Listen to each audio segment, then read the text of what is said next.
Boris Sekulic at right back. He gets a 6. Now, to me, Boris was another big disappointment, and I feel like the grades got to feel that disappointment. Kenneth Cronholm definitely felt it with me giving him a 2. I mean, like I think it's over for Kenneth. For Boris Sekulic, I don't know if it's over. Maybe he deserves another shot to kind of acclimate. Maybe he had acclimation problems. I'll put him at a 5. Yeah, I would agree with that. I actually have very specific feelings about Mr. Sekulic. Um, I think he's a decent right back. I don't think he's a modern day right back. As we've seen, granted, he did have 2 goals and 2 assists. He's not that good going forward, especially the crossing, which in modern day soccer or football, whatever you want to call it, it's pretty much essential for your fullbacks to be able to cross. Service into the box is one of the primary needs in a modern day fullback. On that front, I don't think he's good at all. When it comes to defending one on one, he's really not that bad. He's a relatively larger guy, and decent in the air because he did have a header goal this year, which was cool to see. But also, I think something interesting about him is that he can be a center back. So if you need him to come off the bench, that's another spot in the CB depth you have on a team that honestly, if you think about it, is slowly gaining a lot of center back depth, which is really good to see. So I'll give him a 5 because he's very average, but I think he provides something to the team um, on defense for sure. I I don't have as many negative feelings about him as you guys seem to have. He didn't seem like that interesting of a defender, but moving forward, I thought he did well. I mean, I didn't really notice many of his crosses. The thing is that he didn't really play as a right back. He played as a center back.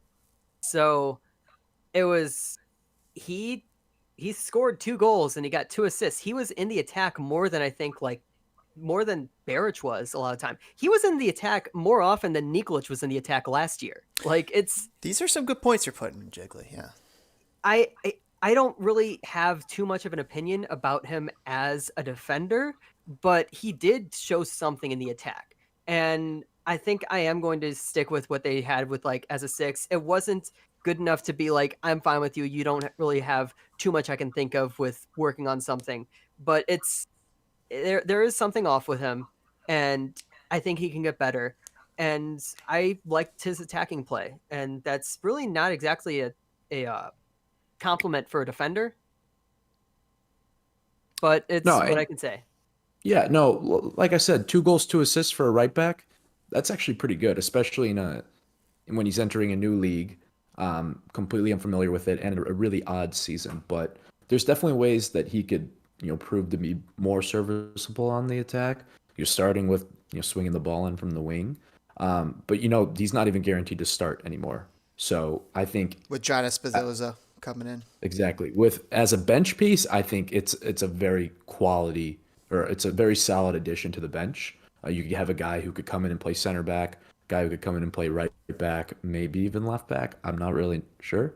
But I think he serves a better purpose coming off the bench as opposed to starting at this Yeah, point. he might be a depth piece. I like that idea of him as a depth piece, as a depth CB or a depth right back. The article says I if the think it. I Fire. think it.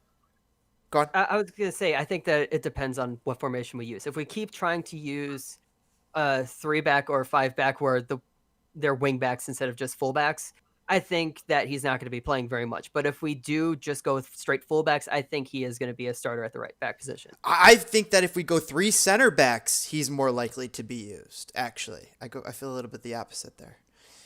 But that's just me. Let us know what you guys think in the comments below. And we got a live chat checking in too with Nate and Margaret saying yo and support Wagnerissimo. So hello, Margaret. Hello, Nate. What's going on in the live chat? Everybody else there, thanks for checking in with us. Let us know how you guys feel. If you guys want to chime in while we're grading these guys, I'll read you guys' chats off as always. Or if you're listening after the fact, just put your comments below. Smash that like button, subscribe for more Spitting Fire. Hopefully you could join us on our journey up to 300 subscribers. We're getting there.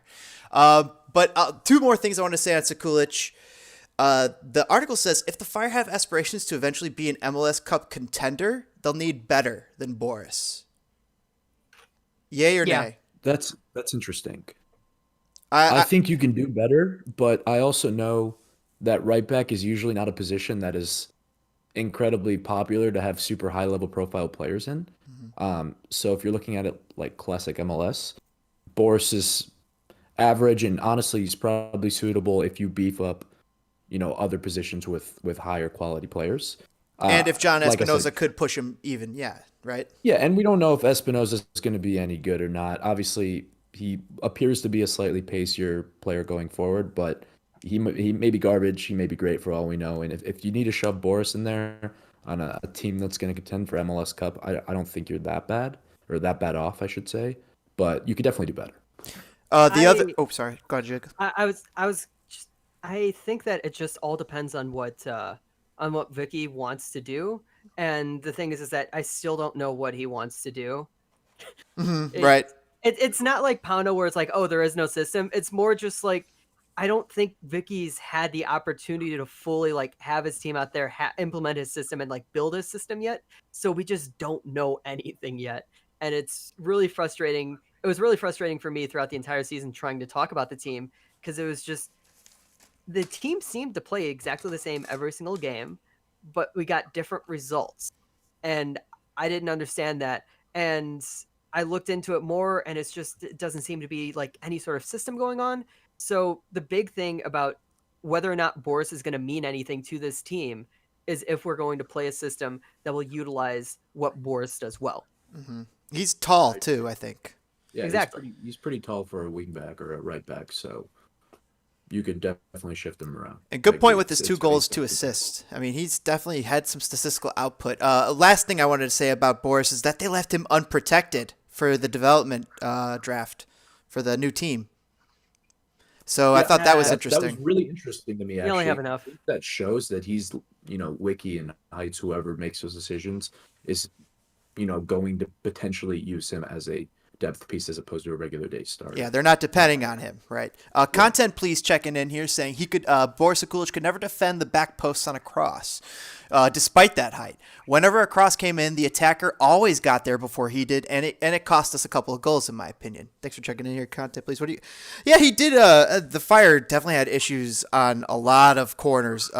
They had a lot of corners too, but defending corners, they definitely had trouble, it seemed. I think that's a really interesting point, because what I found watching MLS over the years is people don't mark in the box off set pieces and corners really well. So unfortunately, I think that's a really standard practice in the league, that it's just everyone does a really bad job of marking in the box. So if Boris was able to develop the tendency to do that better, he would automatically go up as an above average, player in his position. That's the way I see it. That's just MLS thing. Yep. Classic MLS. We love it. Classic MLS.